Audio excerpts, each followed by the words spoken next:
যাতে করে অর্থনীতি গতিশীল হতে পারে।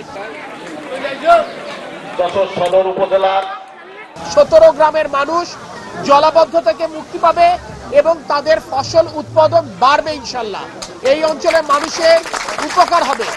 এখানে প্রায় 77 লক্ষ টাকা খরচ হবে খাল খনন কর্মসূচিতে। তার অর্ধেক আমরা নিজেরা অর্থাৎ মানুষ খনন করবে আর অর্ধেক মেশিন খনন করবে। এই সমন্বিত উদ্যোগটা নেওয়া হয়েছে যাতে করে অর্থনীতি গতিশীল হতে পারে। আমি মনে করি এভাবে যদি সারা বাংলাদেশের সকল খাল আমরা পুনঃখনন করতে পারি, যেটি আমাদের প্রধানমন্ত্রীর ইচ্ছা, তাহলে ইনশাল্লাহ একদিকে জলাবদ্ধতা থেকে মানুষ মুক্তি পাবে, অপরদিকে ফসল উৎপাদন অনেকটাই বাড়বে।